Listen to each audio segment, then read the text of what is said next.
If you are ready to get started. Okay, let's do it. Looks like we got quorum. So I'm going to call this March 5th, 2024 meeting of the Ward 3 NAB to order. Let's start with roll call. Ilya Arberman, Here. Gabriel Maya, Here. Marie Rodriguez. Here. Jarrett Singh. Here. Zachary Bolton, Here. Shonda Golden. Here. Perfect. And then Councilmember Martinez is online with us tonight. And then myself, Abigail Mayorga. Mr. Chair, you have a quorum of the Ward 3 Neighborhood Advisory Board meeting. Perfect. Let's move on to item B, public comment. If we have any public comment here or on Zoom. Yes. Doesn't look like anything on Zoom, right, Abby? Yeah, members of the public may hear, observe, and provide public comment virtually by registering through the following link, which can be found on the reno.gov/meetings website. And the link is as follows: https://links.reno.gov/4/L-I-N-O:8K8L At this time, Mr. Chair, we have not received any public comment in person. If you are an attendee on Zoom and would like to provide public comment, please raise your hand at this time. Seeing none, Mr. Chair. Okay, let's move on then to approve today's agenda, for March 5th, 2024. Do I have a motion to approve? I Motion make a to motion approve. to approve the agenda for today. Gabriel Maya, for the record, I second that. All in favor? Aye. Aye. Motion passes. Thanks, guys. Agenda is approved and we'll move on. Is Councilmember Martinez going to make a report via Zoom? Yes, I believe so. Oh, there you are. Hello, good evening. Hopefully you all can hear me. We can hear you. Okay, perfect. Thank you so much for confirming, Mr. Chair. This is Councilmember Miguel Martinez for the record. I appreciate, again, as I mentioned during every meeting, your contributions to the Neighborhood Advisory Board, and being present and active members of that. I think after the last meeting, with board member Marie Rodriguez and I have discussed a little bit about asking some of the questions that we want answered in our quarterly updates, whether it's from the police department or from the fire department, in a manner that can bring us some of the information that we may want. And so I just wanted to bring that to the board and make sure that I let you all know that I'm happy to engage those conversations. And if there are questions ahead of time that you all want to provide to either one of those updates that we may be getting ahead of time, once you all have those questions, feel free to forward them to me and we can push those forward to the respective departments to make sure that we are getting the information we want when we get those quarterly updates. It just seems like sometimes, at least in the last couple ones that I've attended, some of you all have asked very specific questions and it may not allow enough time for the folks that are there providing the input, the time that they need to do some of the research on their end. And so I just wanted to bring that to the full board and make sure that you all are aware that that is happening. And if you want to share any of those things via email with me or a conversation and reach out, happy to have those conversations and move that information forward. I think the other thing is that we're getting ready to discuss some of the developments that you all have looked at to the Neighborhood Advisory Board on March 13th. So if you have any comments that you'd love to or want to pass along to me for that conversation, I was there during the Neighborhood Advisory Board when you saw had discussions about some of these developments and master plan amendments that are coming through. But if there are any additional comments you all want to relay to me, please feel free to reach out and let me know. As I mentioned, those should be coming to or the city council meeting on the 13th of this month. So feel free to reach out before then to let me know what's going on and what you're thinking there. I think those are two of the bigger updates that I wanted to share with the group. And then again, just mention if you all know anybody that lives in the ward would like to get involved. I know now that we've gone through the redistricting process and we know that the new maps are going to be in place after November. If folks are holding off, but I always want to make that plug, make sure folks know there are still some seats available to join the Neighborhood Advisory Board if they would like to be a part of it. So thank you all again for being there tonight and for your time today. Thank you. Any questions for Councilman Martinez? Okay, thanks very much. And we'll make sure to forward, before, maybe when we see either fire department or RPD on the agenda, we'll try to forward any questions beforehand so they can be prepared in the future. Actually, I do have a question. Is there an agenda of what developments will be talked about on the 13th meeting? Like, has that been scheduled already? And that we could like review? Yeah, not anything that has been posted, but I think they should be posted during this week for the public to review. I think the one that I'm thinking about is the master plan amendment that came through you all on the corner of Gregg and Mill Street. I think you all saw that a few months back. I think that one's going to be on our agenda on the 13th. So just keep an eye out, I think Wednesday or Thursday of this week, and those should be published for you to review. And like I said, I remember some of the comments you all made during the meeting, but happy to entertain more conversations if you have more things to share with me on that front. To piggyback off of Councilmember Martinez, he is correct. The agenda should be posted no later than Friday of this evening or this week. And it should be on the reno.gov/forward/meetings portal. So you will be able to see the agenda for the Reno City Council meeting for March 13th. And I can also give you guys the case number for the development or the master plan amendment that Councilmember Martinez is referring to. And that's LDC 24 00020. Cool. And I'll say it again, LDC 24 00020.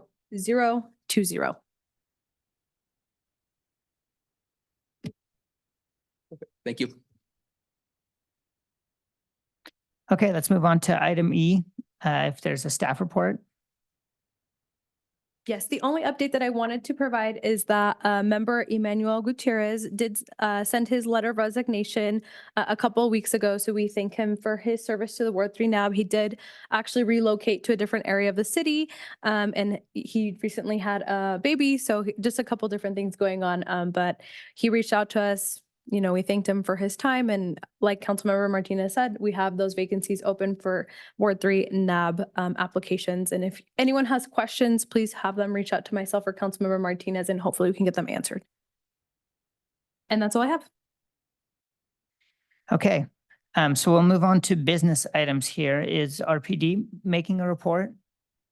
So it's RFD. Oh, and I RFD, don't sorry. See an RFD representative, and there isn't one online. Something must have came up, but I did want to give an update regarding a kind of positive thing going on with the Reno Fire Department. The spring 2023 recruit class has officially passed their probation area, so they're officially kind of in there, which is really great. So it does take a long time for our firefighters to get past that initial stage, and so I did want to highlight that. But if you guys have any questions, and they might come up a little bit later because I know that they were planning to attend, please feel free to forward them to me and we can get you answers. And if they do not come tonight, I will ask them to come to the next meeting.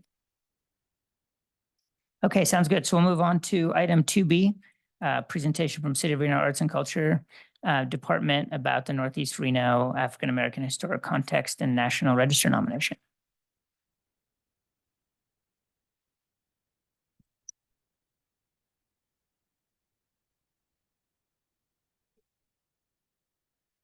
Melissa, can you turn on your mic real quick?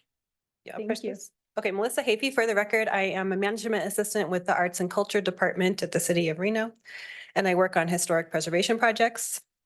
I'm here today to provide information about a project that the city will be conducting in Wards 3 and Ward 4 over the remainder of this year.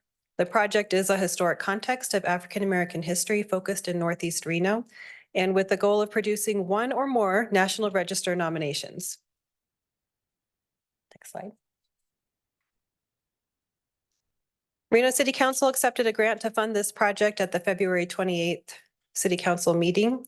The project is funded by an underrepresented communities grant from the Historic Preservation Fund, which is administered by the National Park Service. The underrepresented communities grant is a nationally competitive grant, and Reno was one of 21 projects that was funded in this fiscal year. The Underrepresented Communities Grant works to diversify the nominations submitted to the National Register of Historic Places by providing funding for surveys and inventories of historic properties that are associated with communities that are underrepresented on the National Register.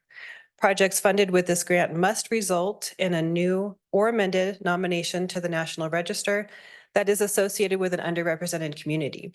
In relation to the National Register, an underrepresented community could mean lots of different communities. According to the National Park Service, less than 10% of places in the National Register reflect the diversity of our nation's population. This means there is an underrepresentation of people of a range of different social and ethnic backgrounds and of different genders and sexual orientations.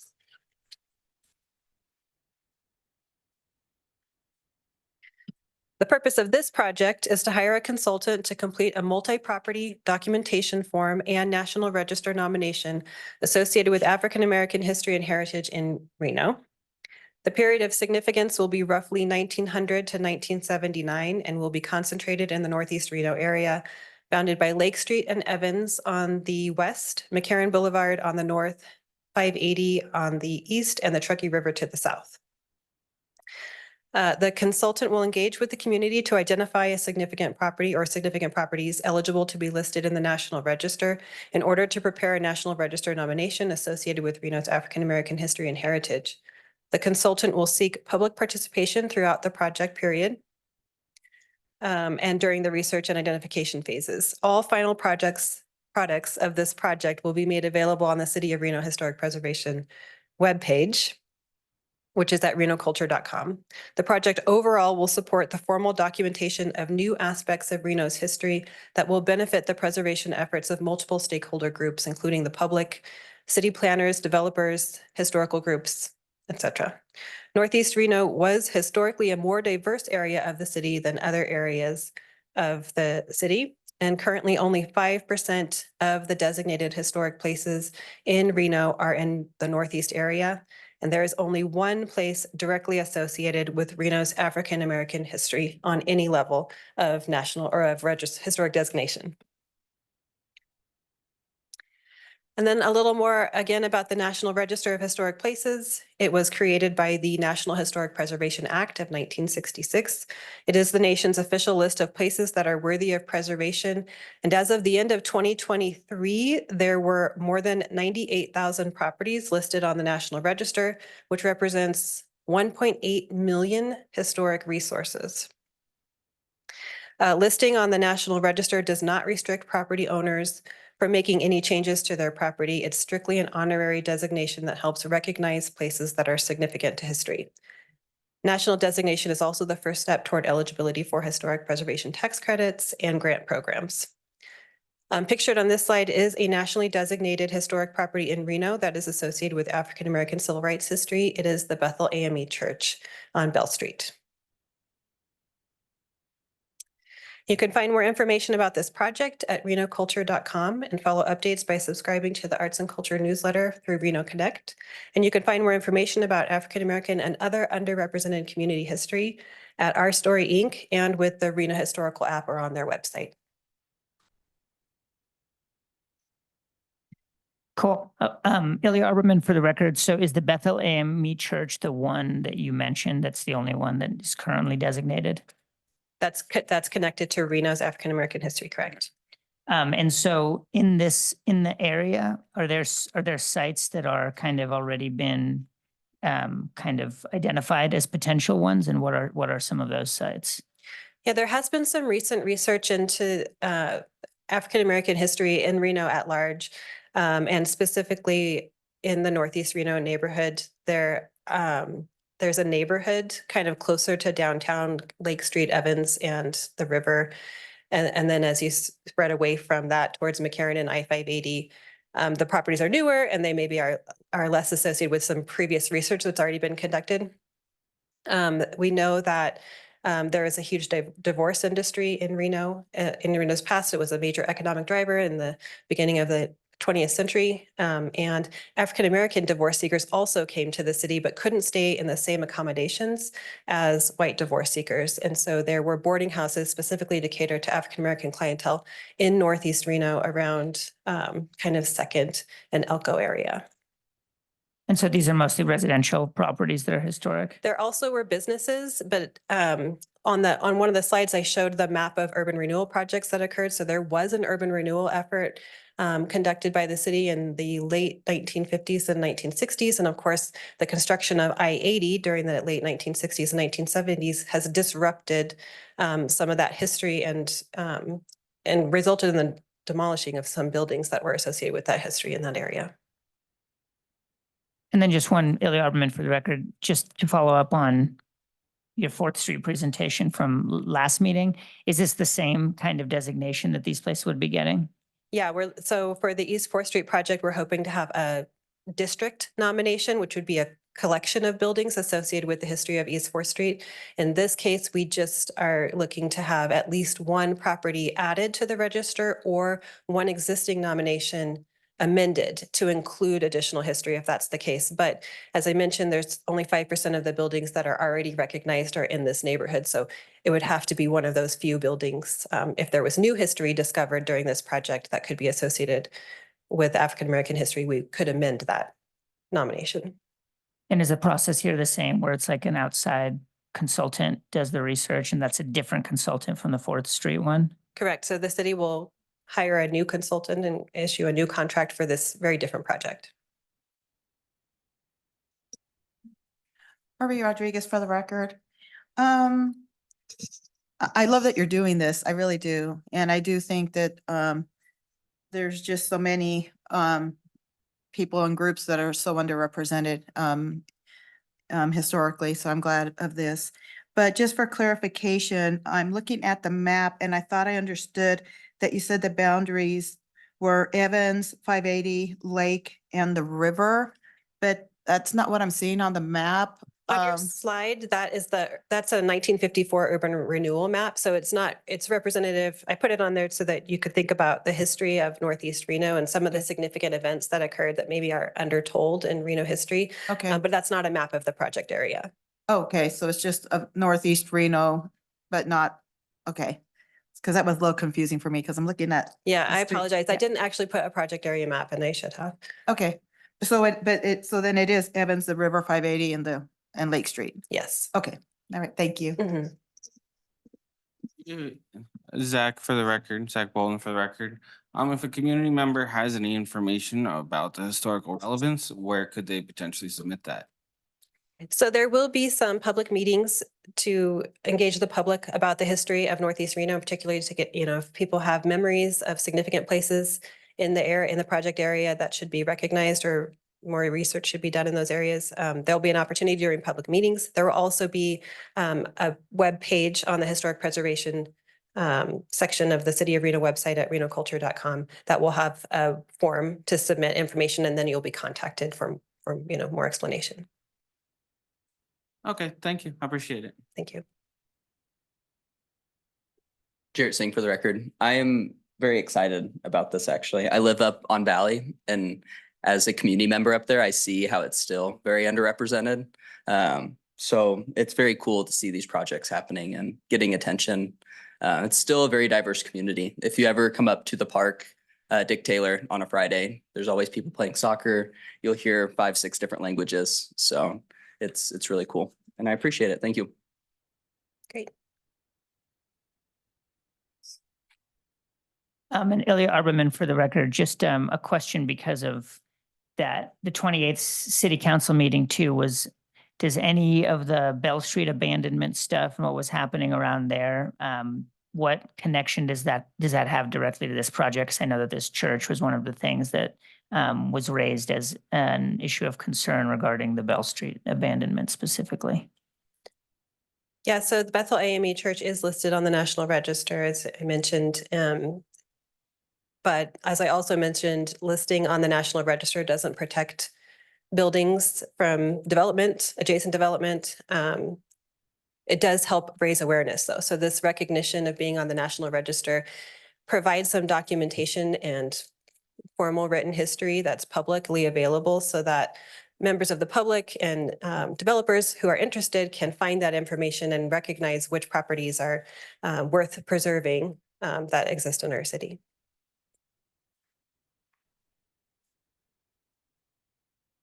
Any other questions? I do. Shonda Golden for the record.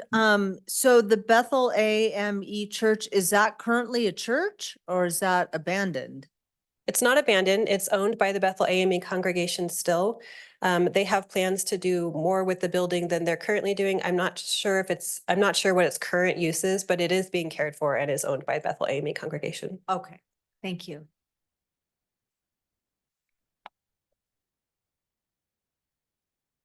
Okay, thanks very much. Thank you. You.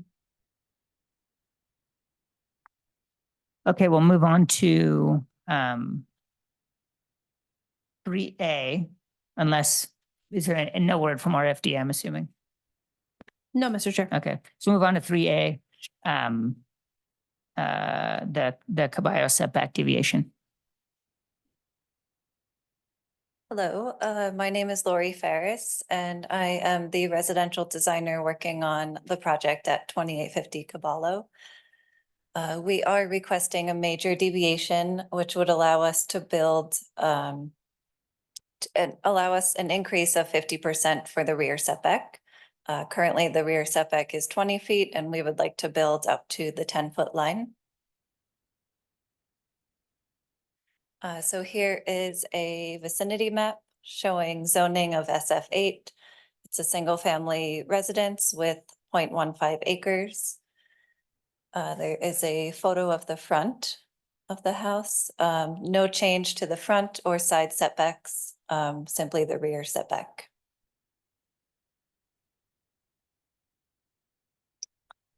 These are just some existing photos of the property showing the rear elevation and then kind of where we would be expanding towards the fence line. Here is a proposed site plan depicting the addition at the back of the house. Single story. The aesthetic would match the existing, so same materials on the outside of the house. The roof line would match. And, you know, we would still be within the required 40% building coverage for the lot.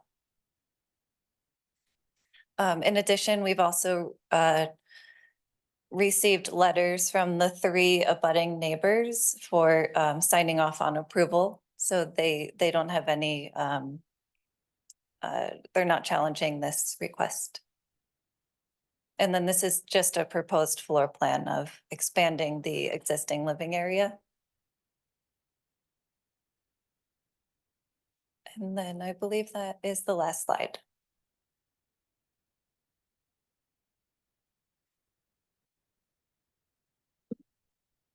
Marie Rodriguez for the record.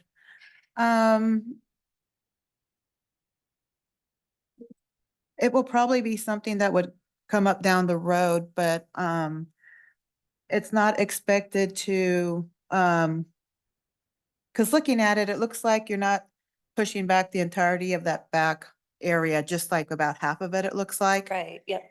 But it wouldn't affect any kind of safety issues, any kind of concerns in the need of, you know, like snow melt and flooding or anything like No. that. It wouldn't cause any kind of environmental issues, nothing like that. No, Okay. currently that whole area is paved with concrete, so we're not really increasing the impervious coverage. Mhm.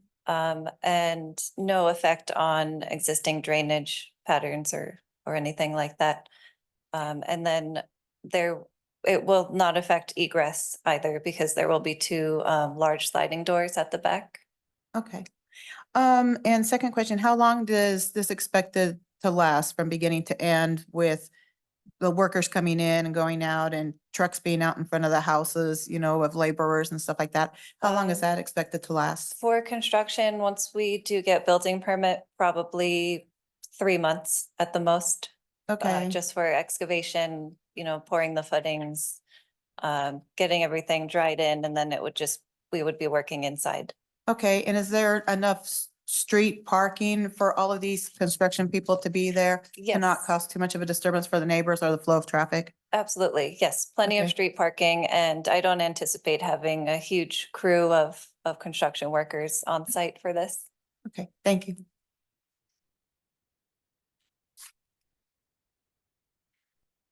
Any questions?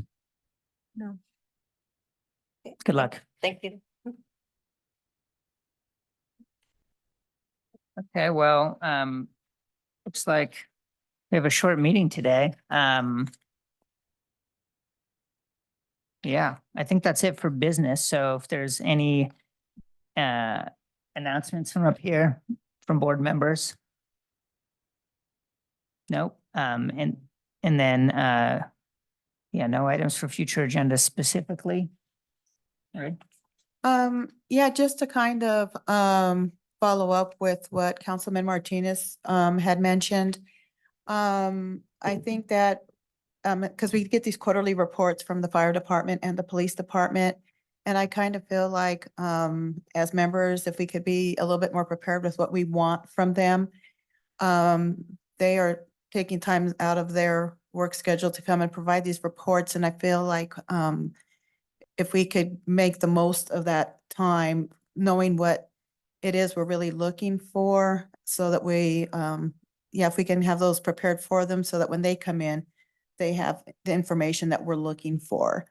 Because otherwise, they're just bringing in statistics that I don't think we're really, able to do the best with that information.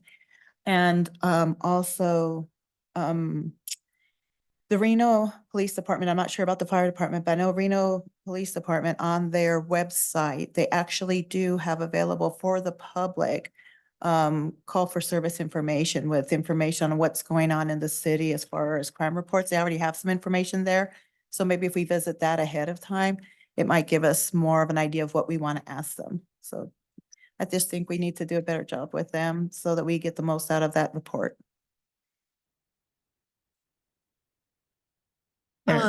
Shonda Golden for the record, when the police officer was here at the last meeting, didn't he say that was the only way they could provide those reports? I mean, they couldn't, because I was pretty specific in wanting to know about gang activity, specifically for Paradise Park. And then they said that that's how those reports were prepared.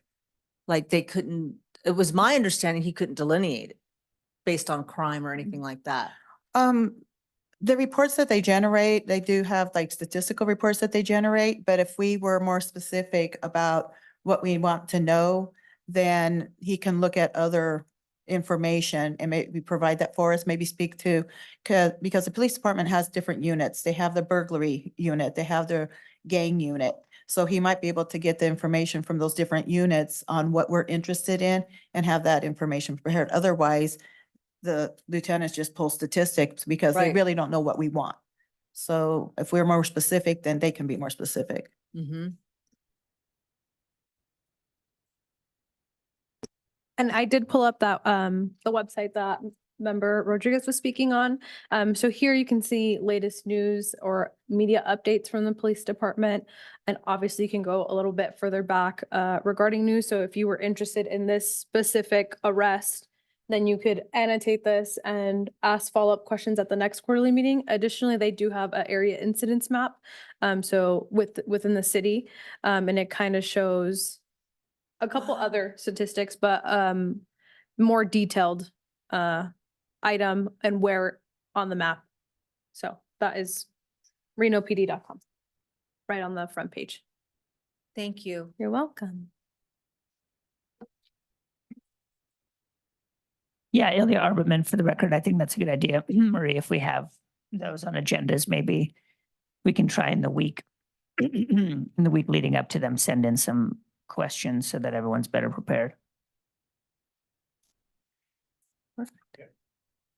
Awesome.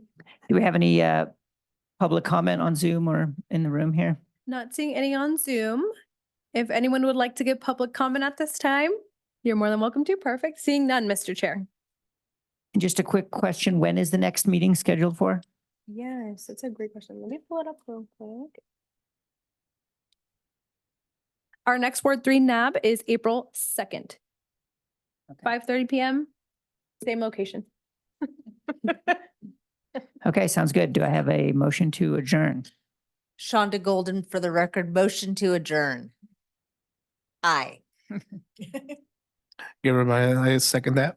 Okay, all in favor? Aye. Aye. We are adjourned. Aye. Thanks, guys. Thank you.